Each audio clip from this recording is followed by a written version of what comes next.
On était les premiers en France à le faire. Ce jardin thérapeutique à Nancy a été le premier même en Europe. Mais tu as été interpellé par les arbres. Et moi, c'est ce que j'aime bien dans cette image-là. Et c'est ce qui interpelle dans la nature, c'est que figer une photo, ça permet de voir par les arbres que le temps a passé, dans un paysage qui n'a pas changé. Et justement, il y a vraiment une relation entre la mémoire, finalement, et la nature. Parce qu'un arbre, c'est quoi? On le plante, il est petit, il continue à grandir, il continue à pousser. Selon l'endroit où on le plante, il va prendre une certaine forme ou une autre. Finalement, c'est nous. On va agrandir, on va avoir des souvenirs, on va avoir des Souvent, émotions. on plante un arbre quand un enfant naît, c'est un bon symbole aussi. C'est vraiment ça. Donc, il y a un vrai lien entre la nature et ce qu'on est. Donc, les patients atteints de la maladie d'Alzheimer, de se reconnecter, de se connecter avec la nature, ça permet de travailler sur plein de sensations. À Nancy, ils ont construit depuis 2010, et je dis vraiment construit parce qu'ils l'ont planté, un jardin qui est pensé pour les émotions. Donc, c'est un jardin à la française, on le voit, c'est au CHU de Nancy. Bien ordonné. Hein. Très organisé, des carrés. Il y a un carré pour, à chaque fois, évoquer quelque chose de différent. Donc, par exemple, on a des carrés pour le feu, on a des carrés pour le vent, on a des carrés pour la terre, on a des carrés pour l'eau. Pour le feu, je ne comprends pas ça. Justement, tu vas voir, justement, on va voir un détail. Je vais vous montrer. Alors, la photo suivante, c'est le plus simple. Carré pour l'eau. Il y a forcément des fontaines et les patients peuvent se promener. Ils ont accès toute la journée à ce jardin, donc ils y vont tout seuls. Ils y vont aussi avec leur famille, avec les petits-enfants notamment, avec les personnes qui vont pas venir les voir facilement dans l'hôpital parce que notamment les petits-enfants, quand on court partout, c'est un petit peu compliqué. Mais là, dans ce jardin, ils ont de l'espace. Ils peuvent aussi aller toucher les fontaines, ils peuvent aller mettre les doigts dans l'eau. Et ça permet à tout le monde de partager une activité et de faire quelque chose ensemble. Mais il y a aussi les médecins qui vont avec. Donc, une personne, plutôt que d'être dans 4 murs et d'essayer de travailler sur le souvenir, là, elle est au milieu de quelque chose qui va lui évoquer ça peut être l'eau, en effet, mais ça peut être... Là, vous voyez, il y a des œillets d'Inde. Les œillets d'Inde... C'est le carré du feu, celui-là. Voilà, carré du feu. Chaud. Ou de la sauge annuelle, donc des couleurs très très vives. Les œillets d'Inde, tout le monde en avait dans son jardin il y a quelques dizaines d'années. C'était très tu regardes Brigitte. Parce que... non, mais... tu t'avais... Tu avais des œillets d'Inde? T'avais pas d'œillets d'Inde? T'avais des sauges. Oui, j'en avais. Ah, merci. J'en avais l'année dernière. Ah, c'est vrai? Oui. Chez ma grand-mère, devait y avoir ça. Mais il y a aussi des pierres, justement.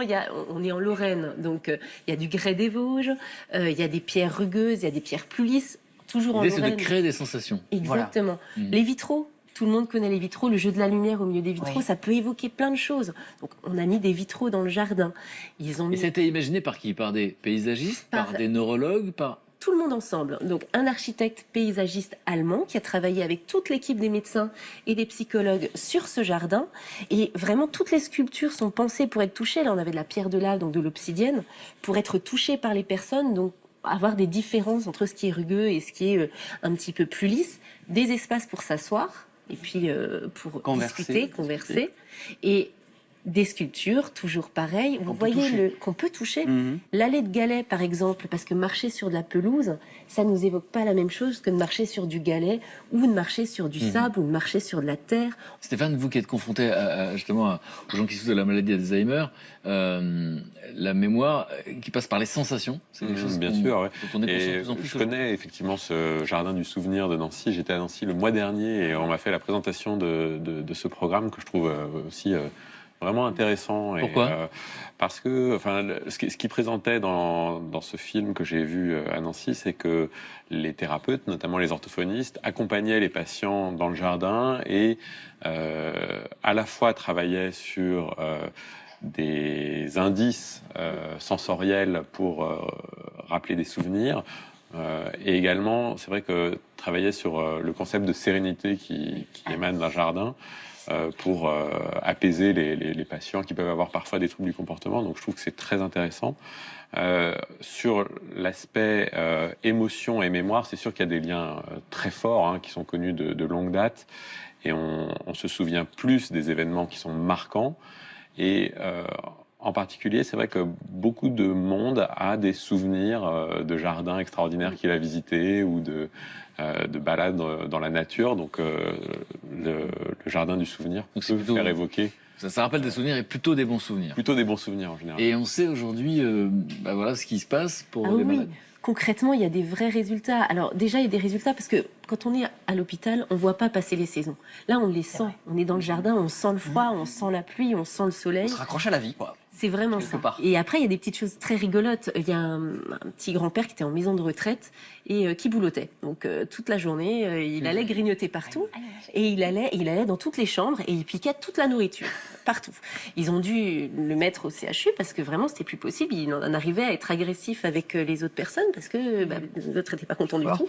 Là, on est en Lorraine, la Mirabelle, c'est un arbre important. Il y a la fête de la Mirabelle. Quand il a fallu cueillir les Mirabelles, ils ont travaillé énormément avec lui. Il a réussi à pas manger toutes les Mirabelles, non seulement ça, mais en plus, il a réussi à faire la tarte. Il a réussi à ne manger que 2 parts de la tarte et ça a été le début d'une réappropriation finalement de cette gourmandise effrénée. Donc ça, c'est un exemple concret. Il y en a un autre? Ah oui, il y en a un autre. Il y a par exemple une petite dame qui se promenait avec... Toujours un petit monsieur, une petite dame. Oui, Je sais pas comment Oui, on quand dit ils sont mesure. vieux, ils sont petits. Oui. Mais en Lorraine, on n'est C'est pas parce que grand je suis aussi. petite aussi, voilà. J'ai forcément de la tendresse. Oui, mais après, on rapetisse quand on vieillit. Aussi. De cette petite dame, qu'est-ce qui est arrivé? Donc, elle reconnaissait pas une rose quand on lui montrait une image de rose chez l'orthophoniste. Impossible pour elle de nommer, de dire c'est une rose. D'être dans le jardin, spontanément, elle se promenait, elle a été sentir une rose, elle s'est approchée et elle a dit ah, c'est une rose, j'avais la même dans mon jardin. Donc Waouh. C'est chouette. c'est vraiment des petites choses toutes simples. Des déclics. Des petits déclics qu'on se réapproprie et qui permettent aussi aux soignants, parce qu'on ne le dit pas assez, c'est des métiers difficiles. Et d'être avec des patients atteints de la maladie d'Alzheimer, c'est vraiment quelque chose qui au quotidien est compliqué. Et les soignants aussi ont beaucoup de bénéfices de ce jardin parce que c'est une bouffée d'oxygène. Lucie, là où vous travaillez, il y a de la nature autour? Moi? Non, pas du tout. C'est que des néons, c'est que... Parce que quand on fait un séjour à l'hôpital, on s'en rappelle longtemps, vous y êtes beaucoup. Ouais. Ouais, une bonne C'est-à-dire partie que de ma les vie, couloirs de l'hôpital, Ouais, les odeurs, C'est ça. la lumière. Et donc, c'est vrai que ça paraît fou d'imaginer que ça n'existe pas partout. On devrait faire un peu de nature. Surtout qu'on sait que ça fait du bien. Il y a un travail de formation, ils font un travail de formation incroyable parce que les architectes, quand ils conçoivent des hôpitaux, ils conçoivent souvent des jardins autour, mais ils conçoivent pas les portes-fenêtres pour y accéder. Donc il faut y aller avec des couloirs incroyables. Quand on est malade et encore plus atteint de la maladie d'Alzheimer, se souvenir du chemin pour sortir, c'est quasiment impossible. Donc ne serait-ce que prendre conscience. Nécessité de se réunir entre les corps de métier, quoi. Exactement. Les paysagistes, les médecins, les architectes. Exactement. Donc il y a plein de choses à faire, c'est la bonne nouvelle. Ouais, tout à fait. Et en France, ça existe uniquement Alors, à Nancy? sur ce forme-là, il y a un jardin qui a vu le jour là, au mois de septembre 2016, Qui était inspiré de celui de qui Nancy. était inspiré de celui-ci, qui est à Dijon, CHU de Dijon. Puis on espère plein d'autres jardins partout. En tout cas, il y a ce travail de formation qui est là et qui est très présent et qui est porté par Nancy. Et moi, je rêve qu'il y ait ça partout. Et vous, Stéphane, qui êtes neurologue, je sais que vous ne savez pas tout, mais on sait des choses sur la nature et l'être humain, sur ce que ça provoque. C'est encore pas bien exploré comme champ, mais certainement il y a beaucoup de progrès à faire de ce côté-là. En tout cas, le bon sens nous dit qu'on se sent mieux dans un grand espace vert que très contraint dans la grisaille. Ça, Et comment c'est se fait-il que ça n'existe pas? Parce que il y a un problème aussi de place. Il y a des contraintes financières. Et bon, il faut aussi, en tout cas pour la maladie d'Alzheimer, que ce soit des espaces assez protégés, que les patients puissent pas se blesser ou fuguer à partir du jardin.